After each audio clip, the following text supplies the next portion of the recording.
Selamat datang di media pembelajaran fisika secara daring ya. Nonton videonya sampai selesai, jangan di-skip.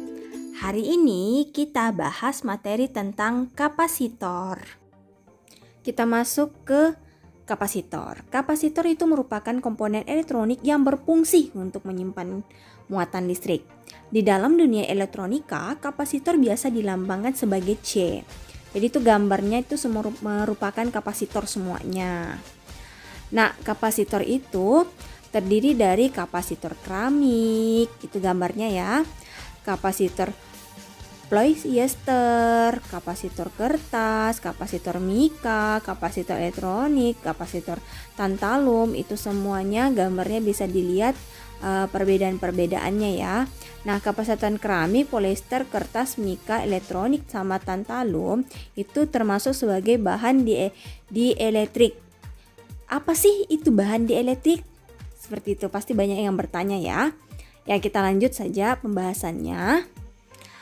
Yang pertama tentang struktur kapasitor. Di situ ada gambar, ada dieletrik. Dieletrik di situ ada juga metal plates atau bahan konduktor dan terminal sebagai penghubung.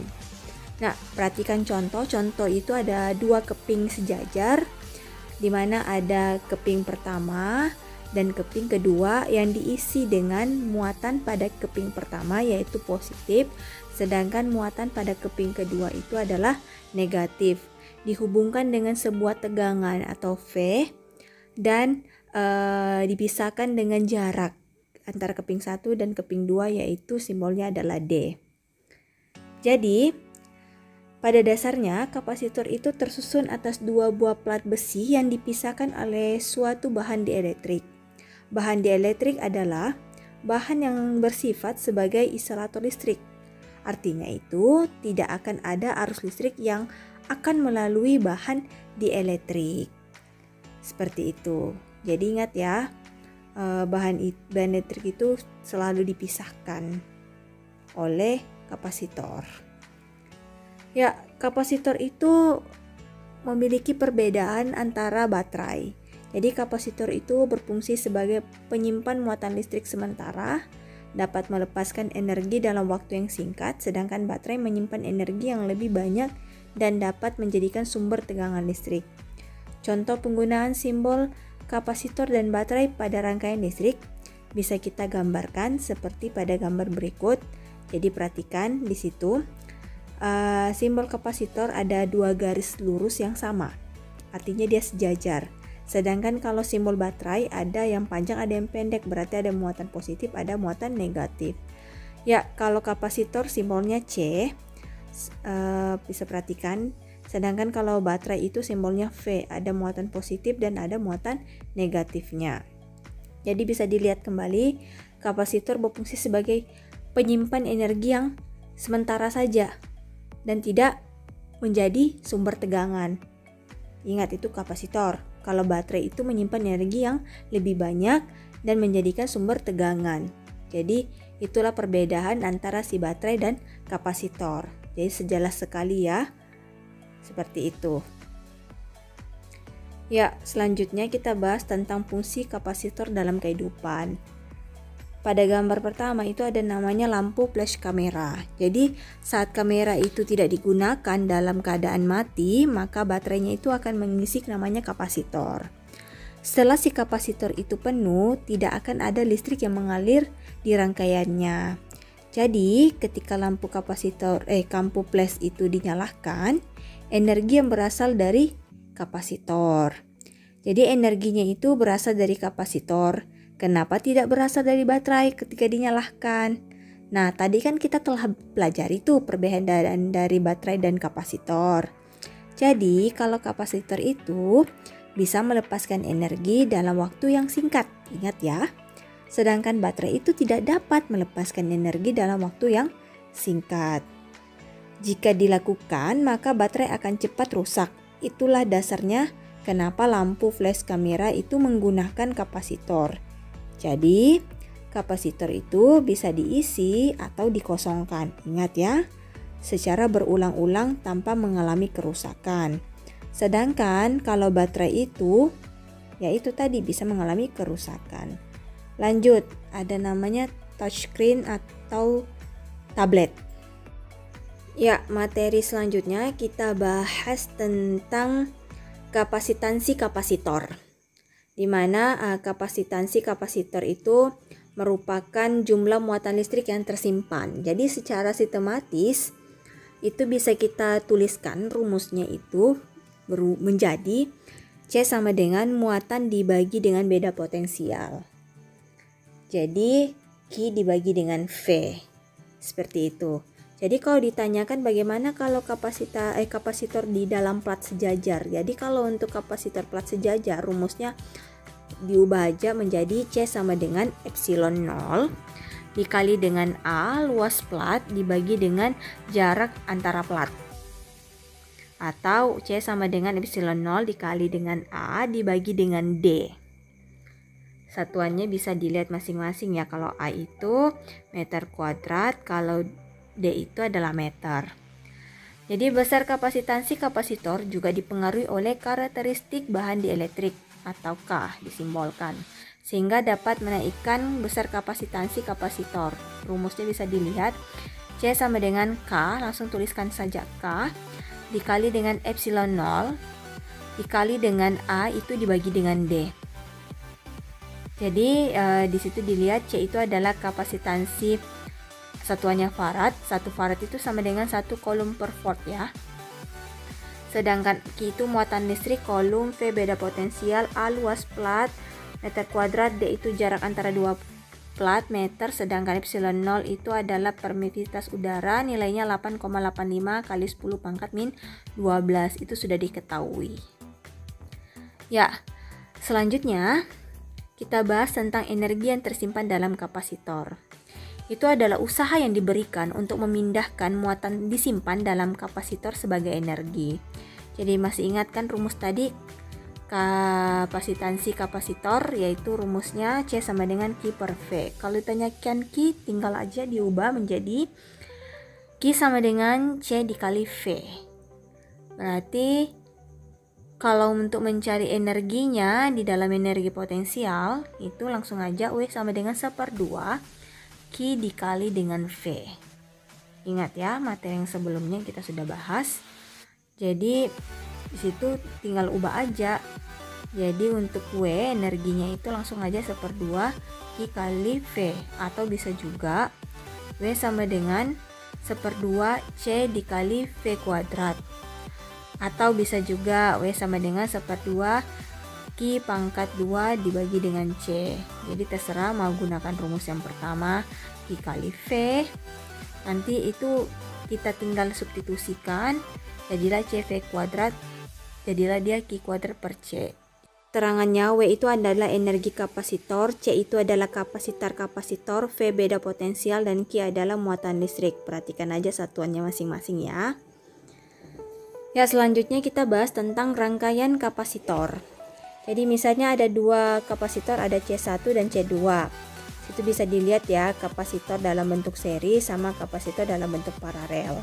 Jadi kalau dalam seri itu kapasitornya sejajar. Seperti itu, ada C1, C2 yang dibatasi dengan sumber tegangan atau baterai. VS ada plus, negatif. Nah, muatannya itu bisa dilihat ya. Kalau untuk kapasitor paralel itu lihat gambarnya, sangat jelas beda sekali ya. Terus kalau muatan, kalau untuk seri sama paralel bisa dilihat ya perbedaannya. Kalau seri langsung sama, kalau paralel itu ditambahkan untuk mencari muatannya. Kalau tegangan, kalau seri itu ditambah VS sama dengan V1 tambah V2. Kalau untuk paralel itu disamadengankan. Bisa ya lihat perbedaannya ya, jelas sekali. Kalau untuk mencari kapasitor pengganti, kalau untuk seri itu untuk cari C totalnya atau C penggantinya itu sama dengan 1 per C1 ditambah dengan 1 per C2. Jadi dia pakai pembagian. Kalau untuk paralel, untuk cari C total atau C pengganti itu C1 ditambah C2, langsung ditambahkan saja. Bisa ya? Ya, kita lanjut ke dalam contoh soal saja. Ya, perhatikan di situ ada kapasitor keping sejajar memiliki kapasitas C. Perhatikan gambar. Jadi jika jarak kedua keping diubah menjadi setengahnya dan di antara kedua keping itu disisipi bahan dieletrik dengan konstanta dieлекtriknya 2, berapakah kapasitasnya itu menjadi? Jadi di situ kan dilihat ya gambarnya ada namanya kapasitor keping sejajar. Jadi hal pertama itu kita cari dulu poin-poin yang terpenting ya. Jadi Ibu lihat di situ kapasitasnya menjadi, berarti kalau bahasanya seperti itu yang ditanyakan C2. Terus jarak kedua keping diubah berarti D2 kan. Terus konstanta dieletrik 2 berarti ini K2. Jadi kita simbolkan aja kapasitor keping sejajar C1 itu kita simbolkan sebagai C. Jarak kedua keping itu diubah menjadi setengahnya berarti D2 sama dengan 1/2 D1. Lihat di soal ya, jelas sekali. Di antara kedua keping disisipi bahan dieletrik dengan konstanta dieлекtriknya 2. Konstanta dieletrik semula itu kita anggap 1, benar. Jadi K1-nya itu sama dengan 1, K2-nya kita tulis sama dengan 2. Ya, bisa ya. Jadi karena ini bicara tentang dieletrik, ada dieлекtriknya, kita gunakan rumus yang ada dieлекtriknya. Berarti C sama dengan K dikali epsilon 0 dikali dengan A per D. Jadi K ingat apa tadi? Konstanta dieletrik. C permesivitas udara. A itu luas platnya. Sedangkan D itu jarak di antara kedua keping. Nah, di situ di soal ada nggak nilai A? Karena kalau nilai A tidak ada, nanti kita abaikan saja atau kita anggap tidak ada. Ya, kita langsung kerjakan. Rumus kapasitansi kapasitor yang disisipi bahan dieletrik, itu tadi rumusnya apa? Yaitu C sama dengan K epsilon 0 dikali dengan A per D. Ya, di mana nilai A dan epsilon 0 kita abaikan saja konstantanya. Jadi anggap aja tidak ada, jadi tinggal coret saja. Selesai. Jadi kita lanjut, C itu sama dengan kan sisa nih, sama dengan K per D. Tinggal masukkan perbandingan antara C1 dan C2. Di C1 dibanding dengan C2, tinggal masukkan nilainya saja. K1 per D1 per K2 per D2. Caranya bagaimana? Caranya dikali silang. Berarti C1 per C2 sama dengan K1 per K2 dikali D2 per D1. Ya, untuk mempermudah untuk mencari solusinya atau cara kerjanya. Jadi langsung aja, karena kalau pembagian kan susah, kita ubah jadi perkalian saja. Seperti itu. Terus kita lanjutkan, kita masukkan ya semua yang tadi diketahui. K1 tadi kan diketahuinya berapa? 1. K2 itu tadi diketahuinya berapa? Yaitu 2. Sedangkan D2 tadi berapa? Diketahuinya itu 1/2 dikali D1 per D1. Seperti itu ya. Bisa kan? Kalau D1 ya tetap, kan enggak ada tuh, langsung aja D1. Ya, karena itu sama di antara D1 sama D1 tinggal dicoret saja. Jadi langsung aja C per C2 sama dengan 1 kali 1 1, 2 kali 2 4. Ya kan sudah 1/4. Tinggal kalikan silang. Berarti C2 itu sama dengan 4C. Ya. Bisa kan? Jadi kapasitas kapasitornya itu menjadi 4C. Mudah sekali ya. Kalau masih kurang mengerti bisa ditanyakan. Kita lanjut pada soal selanjutnya. Perhatikan gambar berikut, ada 3 buah kapasitor X, Y, dan Z disusun pada gambar. Ditanyakan bagaimana kapasitasi totalnya, bagaimana muatan totalnya, muatan dan tegangan masing-masing kapasitor, sama energi yang tersimpan pada kapasitor Z. Ya, kita lanjut ke pembahasan, di mana kita cari dulu adalah kapasitansi totalnya. Jadi untuk mencari T total, kita lihat dulu kapasitornya pada gambar. Kan X sama Y itu kapasitansi paralel, berarti tinggal ditambahkan saja untuk cari CP-nya. Berarti 6 tambah 6 sama dengan 12 farad. Nah, setelah dapatkan paralel, bentuknya berubah menjadi apa? Jadi seri pastinya. Jadi untuk mencari C totalnya itu sama dengan 1 per CP ditambah dengan 1 per Z. Berarti 1 per 12 tambah 1 per 12 sama dengan 2 per 12. Jadi untuk mencari C total tinggal dibalik saja. 12 dibagi 2 sama dengan 6 farad. Sudah ya? Sudah dapat C total, cari lagi Q total. Jadi ingat untuk mencari Q, rumusnya kan C sama dengan Q per V. Berarti sama aja kita ubah menjadi Q total sama dengan C total dibagi dengan V total. Nah, C totalnya kan kita sudah dapat tuh nilainya adalah 6 volt. Sedangkan V totalnya berarti tegangan pada baterai berarti 24 volt. Tinggal masukkan aja 6 dikali 24 itu hasilnya 144 kolom. Seperti itu. Ya. Setelah itu kita cari lagi muatan dan tegangan pada masing-masing kapasitor. Jadi dilihat di situ pada baterai kan karena dia dalam saklar tertutup berarti baterai yang keluar itu muatannya itu sama. Berarti kan muatannya 144 tuh yang keluar. Jadi kalau keluar dia menuju pada X dan Y, muatannya itu tetap sama 144 karena X dan Y itu paralel, berarti nilainya sama 144. Terus keluar menuju pada Z, ya kan? Jadi nilainya Z juga 144. Jadi langsung aja Q total sama dengan Q paralel sama dengan QZ. Karena nilainya tetap sama 144. Seperti itu karena dia adalah rangkaian tertutup, ya. Jadi antara si paralel sama seri itu sama, nilainya Q totalnya itu sama 144. Ingat itu. Nah, setelah dapat itu 144, ya kita carilah sudah tegangannya dulu, VZ-nya. VZ-nya kan QZ dibagi dengan CZ. Berarti QZ-nya tadi berapa? 144, CZ-nya itu tadi berapa itu di soal?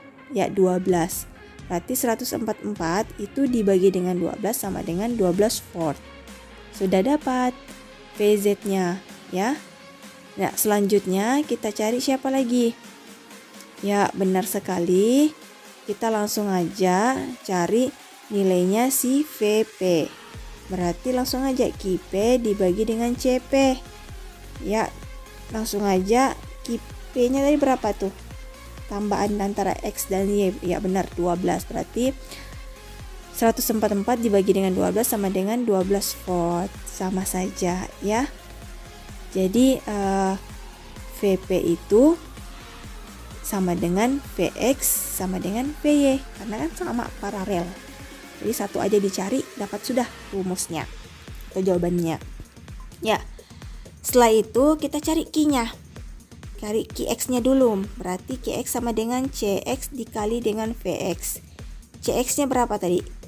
Kita dapat di soal 6. Ya, 6 dikali dengan Vx-nya 12 ya. Sama dengan 72. Terus Ky-nya sama dengan Cy dikali Vy. Cy-nya berapa di soal? 6 dikali dengan 12. Sama juga dengan hasilnya yaitu 72 kolom. Sudah ya? Sudah dapat tegangannya, sudah dapat muatannya untuk bagian C. Ya, kita lanjut untuk mencari bagian D, energi yang tersimpan pada kapasitor Z. Berarti WZ-nya yang ditanyakan. Ya, ingat rumusnya untuk mencari energi W sama dengan 1/2 CV kuadrat. Ya, langsung aja WZ sama dengan 1/2 CZ dikali dengan VZ kuadrat. CZ-nya itu berapa nilainya? Yaitu 12 kan? VZ kuadrat berarti 12 kuadrat. Berarti 12 dikali dengan 12 kuadrat itu hasilnya nanti dibagi dengan 2. Jadi hasilnya itu adalah 164 joule. Mudah kan cara pengerjaannya? Mungkin itu aja materi pada pertemuan hari ini. Terima kasih telah menonton sampai selesai. Sampai ketemu di pelajaran selanjutnya.